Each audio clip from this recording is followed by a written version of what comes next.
नमस्कार साथियों, मैं विकास जांगड़ा एक बार आपका फिर से स्वागत करता हूं James of mathematics YouTube channel पर। हम परसेंटेज कर रहे थे, परसेंटेज का लास्ट वीडियो है। इस वीडियो के बाद लगभग आपका बेसिक है जो परसेंटेज का वो क्लियर हो जाएगा। ठीक है दोस्तों, तो सबसे पहले हम जो क्वेश्चन है हमारा देखेंगे। पहले क्या है, पढ़े स्टेटमेंट बड़े ध्यान से। एक व्यक्ति के वेतन का 50% कम करने के बाद घटे वेतन में 50% वृद्धि कर दी गई। उस व्यक्ति को कितने प्रतिशत की हानि हुई। देखो, उस व्यक्ति का वेतन मैंने कितना मान लिया मित्रों, 100 मान लिया। उसके बाद क्या, कितने प्रतिशत की कमी कर दी, 50% की कमी। ये लो, क्या कर दी, 50% की कमी। तो 100 का 50% कितना होता है, 50। कमी करी तो माइनस करूंगा मैं, कितना बन गया ये, 100 में से 50 निकल गया, 50। ठीक है दोस्तों, ये लाइन आपकी क्लियर होगी। उसके बाद घटे वेतन का, घटा वेतन ये है, 50% वृद्धि हो गई। जो ये घटा हुआ वेतन है इसमें 50% वृद्धि कर दी गई, प्लस 50%। तो 50 का 50% कितना होता है, 25 होता है। देखो कैसे, 50 का 50% का 50%, 0 से 0, 0 से 0, 5 5 25, सॉरी कितना हो गया, 25 हो गया। तो 25 की वृद्धि कर दी, यानी 25 इसमें जोड़ दिए गए, कितना हो गया अब ये 75। तो उस व्यक्ति को कितने प्रतिशत की हानि हुई। तो अब ये बताना भी क्या घाटा वाधा हुआ है। 100 रुपये था, घटाने बढ़ाने के बाद कितने रह गए, 75 रह गए। 100 से 75 कितने की कमी, 25 की। तो प्रतिशत भी 25 ही होगा, क्योंकि 100 मानना है। 100 मैंने इसीलिए मानना था, उसका परसेंटेज जल्दी निकल जाता है। 100 में से जितने आता है उतना ही परसेंटेज होता है। जैसे 100 में से 25 कमा तो 25%। ठीक है दोस्तों, क्वेश्चन और आ गया आपके बीच में। देखो क्या है, पंखों के मूल्य में 20% की कमी होने पर, पंखे का जो मूल्य है 20% कम हो गया, बिक्री पर 40% की वृद्धि हो गई, कुल धन प्राप्ति पर क्या प्रभाव पड़ा। देखो इसने क्या बोलिया, पंखे का मूल्य है जो घट गया, कम हो गया, सस्ते हो गए। तो सस्ते होने सब दौड़ पड़े भाई, चलो लेके आते हैं। जैसे क्या होता है कि चीज सस्ती हो जाती है तो हम ज्यादा ले लेते हैं। ठीक है, तो उसी प्रकार क्या है, पंखों के मूल्य में 20% की कमी हो गई और वृद्धि, मतलब उसकी बिक्री में 40% की वृद्धि होगी। 40% लोग ज्यादा लेने आ गए। तो इसको कैसे करेंगे, देखो ये क्या है, मूल्य, ये क्या है, बिक्री, इनके जो इसका बिका, ये क्या है, कुल धन। मान लीजिए 10 रुपए का पंखा था, मानना है 10 रुपए का पंखा, वैसे आता नहीं, मानना है 10 रुपए का पंखा था, गुना 10 पंखे उसके बिकते थे, तो कितने के बिके, 100 रुपए के। देखो भाई दोस्तों, मैं 100 रुपए बनाने की कोशिश कर रहा हूं, क्योंकि किसकी बात हो रही है, कुल धन की। कुल धन पर क्या प्रभाव पड़ा, तो प्रतिशत होता है हमेशा 100 के ऊपर जल्दी निकल जाता है। ठीक है, तो इसलिए मैंने इसको 100 बनाने के लिए, मूल्य पंखे का 10 रुपए था, मान लीजिए 10 रुपए के हिसाब से 10 पंखे पहले बिकते थे, कितने रुपए के बिकते थे, 100 के। अब मूल्य में कितने प्रतिशत की कमी, 20 की।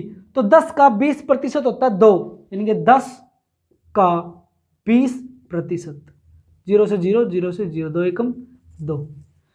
तो 10 रुपए का था, 2 रुपए की कमी आ गई। तो दोस्तों कितने रुपए का पंखा अब है, 8 रुपए का, गुना बिक्री में कितने प्रतिशत की वृद्धि आई, 40 की। तो 10 का 40%, 0 से 0, 0 से 0, 4 एकम 4। तो कितने पंखों की वृद्धि आ गई, 4। यानी पहले 10 बिकते थे, अब कितने बिकते हैं, 10 और 4 14। 14 ठे कितना होता है, 112। तो वो जो दुकानदार था ना, पहले 100 रुपए आते थे उसके पास, अब कितने आते हैं, 12। तो क्या हुआ, वृद्धि हुई कितनी, 12% की वृद्धि। अब जो ये 100 था मैंने इसीलिए बनाया था कि उसमें देखते ही परसेंटेज निकल जाए। ठीक है, अगर कुछ और बनाता पहले उसके ऊपर परसेंटेज आती, लेकिन परसेंटेज हमें काउंट करनी पड़ती केवल 100 के ऊपर ही, फिर हम 100 की अलग से निकालते। तो इसीलिए भलाई इसी में है कि जो कुछ पूछा गया उसको पहले 100 कर लो, फिर उसके बाद आ जाएगा। तो इसमें कितने की वृद्धि आ गई, 12% की वृद्धि।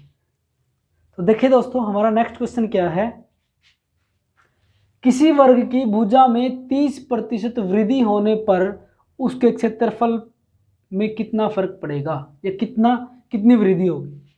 ठीक है, वर्ग की भुजा में 30% की वृद्धि कर दी तो उसके क्षेत्रफल पर क्या फर्क पड़ेगा। तो सबसे पहले अब वर्ग का क्षेत्रफल पता होना चाहिए। वर्ग का मतलब होता है स्क्वायर, ये होता है आपका वर्ग जिसकी चारों भुजाएं बराबर हों, चारों कोण 90 डिग्री को 90 डिग्री के हों, वो होता है हमारा वर्ग स्क्वायर।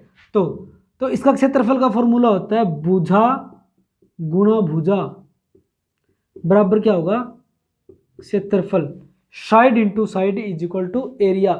तो क्या किसके ऊपर फर्क पूछा है, क्षेत्रफल पे। तो मेन बात वही है, क्षेत्रफल के ऊपर पूछा है क्या मतलब वृद्धि हुई, तो हम क्या करेंगे क्षेत्रफल को 100 बनाएंगे। मान लीजिए उसकी एक भुजा 10 है तो दूसरी भी 10 है, तो क्षेत्रफल क्या होगा 10 गुणा 10 100। ठीक है दोस्तों, ये तो था हमारा पहले, मानना है हमने, माना एक भुजा 10 दूसरी 10 दोनों गुणा कर दिया, क्षेत्रफल हो गया हमारा 100। अब इसके ऊपर आते हैं, कितने प्रतिशत की वृद्धि होगी मेरे भाई 30% की वृद्धि। तो 30% की वृद्धि मतलब कि पहले भुजा कितनी है 10 का 30% होता है 3, तो 3 की वृद्धि होगी 10 और 3 13 गुणा, ये भी बदी है 13। अब 13 गुणा 13 169 169। तो पहले उसका एरिया 100 था, अब 169 हो गया। कितने की वृद्धि हुई 69% की वृद्धि, 69% वृद्धि। ये आपका आंसर है, कुछ भी नहीं है, बड़ा सिंपल। तो मित्रों देखो, अब पहले वाला क्वेश्चन हमने वर्ग स्क्वायर वाला किया था, अब आयत रेक्टेंगल वाला आ गया। आयत की लंबाई में 20% वृद्धि करने तथा चौड़ाई में 20% कमी करने पर क्षेत्रफल पर क्या प्रभाव पड़ेगा। ठीक है, अब ये होता है आपका स्क्वायर, सॉरी क्या है ये आयत रेक्टेंगल। इसकी जो आमने सामने की भुजाएं होती है दोस्तों, ये बराबर होती हैं। ठीक है, ये दोनों बराबर होती है, ये दोनों बराबर होती हैं। ठीक है, तो अब क्या पूछा है, इसका क्षेत्रफल पूछा, तो क्षेत्रफल का फॉर्मूला पता होना चाहिए। क्या होता है लंबाई गुणा में चौड़ाई बराबर होता है ये क्षेत्रफल किसका, आयत का। ठीक है दोस्तों, अब बात क्या आती है, लंबाई में 20% वृद्धि, चौड़ाई में 20% की कमी। तो मानने की बात आ गई, क्षेत्रफल की बात है, क्षेत्रफल का प्रभाव पूछा है, तो क्षेत्रफल को 100 बना देंगे क्योंकि इसके ऊपर ही परसेंटेज निकालनी है अपने को। ठीक है दोस्तों, लंबाई 10, चौड़ाई भी मैंने 10 ही मान ली, आपका क्षेत्रफल हो गया मित्रों 100। अब देखो लंबाई में 20% की वृद्धि, 10 का 20% 2 वृद्धि कर दी, 10 और 2 12 है। चौड़ाई में 20% की कमी, 10 का 20% 2 कमी, 2 निकाल दिया 8, 12 8 96। पहले क्षेत्रफल 100 था, अब कितना हो गया 96। तो कितने कमी आई 4 की, तो 4% कमी। ये आपका आंसर, वेरी सिंपल। तो देखिए दोस्तों, अगला क्वेश्चन है वृत्त का, सर्कल। किसी वृत्त की त्रिज्या में 50% कमी करने से उसके क्षेत्रफल में कितने प्रतिशत कमी होगी। ठीक है, तो वृत्त देखो क्या होता है आपका, ये होता है वृत्त सर्कल। ठीक है, ये होती है इसकी त्रिज्या आदि जो ये वाली। ठीक है, ये होता है इसका पूरे का व्यास। तो फिलहाल अपने को इसके क्षेत्रफल का फॉर्मूला पता होना चाहिए। ये क्या है आपका वृत्त, दोबारा लिख देता हूँ, वृत्त क्षेत्रफल का फॉर्मूला है पाई आर स्क्वायर। आर का मतलब है यहाँ पे त्रिज्या। तो त्रिज्या में 50% की कमी कर दी, तो पाई में ऐसे की ऐसे रखूँगा क्योंकि पाई बदलनी नहीं है, उसकी जो वैल्यू होती है बराबर होती है 22/7, इतनी ही रहेगी। तो ये कट जाएगी आपस में। रुको एक मिनट, देखो क्या होगा। मान ली मैंने त्रिज्या 10, तो 10 गुणा में 10। ठीक है, अब दूसरी, ये तो आपने माननी है, दूसरा 50% की कमी करनी है, तो पाई त्रिज्या इसकी 10 है, तो 50% की कमी, 10 का 50% 5 होता है, तो 5 की कमी होगी 5 गुणा 5। पाई से पाई ये कट जाएगी, इसका कोई दिक्कत नहीं है। 10 गुणा 10 100, 5 गुणा 5 25। तो पहले तो उसका क्षेत्रफल 100 था, अब उसका क्षेत्रफल कितना हो गया 25। तो कितने की कमी आ गई 75 की, 100 के ऊपर तो 75% कमी। बड़े सिंपल क्वेश्चन है दोस्तों, कोई खास ज़्यादा सी बड़ी बात नहीं है। तो देखिए दोस्तों, थोड़ा डिफरेंट टाइप का एक क्वेश्चन और आ गया आपके सामने। दूध तथा पानी के 40 लीटर मिश्रण में, दूध और पानी का 40 लीटर का मिश्रण है, 10% पानी है, उसमें 10% पानी है। इस मिश्रण में कितना पानी और डाला जाए कि नए मिश्रण में पानी की मात्रा 20% हो। देखो सबसे पहले 40 लीटर, तो ये अपने आप में कितना है भाई, 100% है। ठीक है, तो मिश्रण कितना है, 40 लीटर। पानी कितना है इसमें, 10%। 10% इसमें क्या है भाई, पानी। तो दूध कितना बच गया, 90%। ठीक है, इधर लिख देता हूं, 90% क्या है, दूध। ठीक है दोस्तों, अपने आप में 100% मात्रा है, 10% पानी है, 90% दूध है। तो 40 का 10% निकालो, 40 का 10%, क्योंकि 10% पानी है ना, 0 से 0, 0 से 4, तो पानी की मात्रा 4 होगी, तो दूध कितना बच गया, 36 लीटर। ठीक है दोस्तों, तो 36 लीटर क्या बच गया आपके पास, दूध। अब देखो इस मिश्रण में कितना पानी और डाला जाए कि पानी की मात्रा 20% हो। देखो भाई, नया मिश्रण बनाना है इन्होंने, वो 100% है, उसमें 20% तो पानी है, तो दूध कितना बच गया भाई, 80%। ऑटोमेटिक ही, ये पानी है ना, तो ये दूध होगा। 80% ये नया मिश्रण है, पहले में 10% पानी था, 90% दूध था, 4 लीटर तो दूध था, सॉरी 4 लीटर पानी था, 36 लीटर दूध था। अब नया मिश्रण बनाना है, वो भी अपने आप में 100% होगा ना। पानी की मात्रा कितनी बोली है, 20, तो दूध कितना होगा, 80। अब देखो कितना पानी और डाला जाए, मतलब पानी तो डाला जाए, लेकिन दूध की क्वांटिटी पे कोई फर्क नहीं पड़ेगा, दूध की क्वांटिटी वही रहेगी, इतनी 36। ठीक है, 36 लीटर दूध रहेगा, क्योंकि पहले भी 36 था। अब देखो 80% की वैल्यू 36, 1% की वैल्यू 36/80। क्या बताना है, पानी कितना, 20% है ना, तो 20 गुणा में 20, 0 से 0, 2 एकम 2, 2 चौके 8, 4 एकम 4, 4 नियमा 36। तो पानी कितना होगा उसमें, 9 लीटर होगा।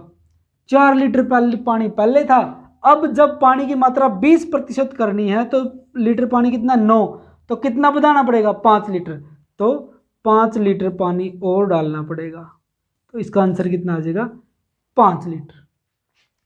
तो देखें दोस्तों, अगला क्वेश्चन क्या है हमारा, 5 लीटर शराब और पानी के मिश्रण में 40% शराब है, इस घोल में 1 लीटर पानी डालने पर नए मिश्रण में शराब कितने प्रतिशत होगी।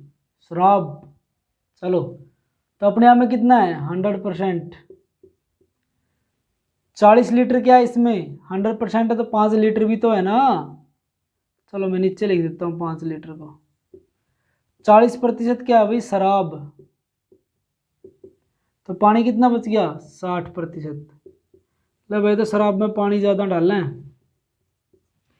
ठीक है भाई, उसके बाद देखो 5 का 40% निकाल लेंगे, तो 5 गुना उसका 40%, 0 से 0, 5 एकम 5, 5 दूनी 10, 2 एकम 2, 2 दूनी 4, तो 2 लीटर तो शराब है भाई, 2 लीटर शराब है, टोटल 5, 3 लीटर क्या बच गया इसका, पानी।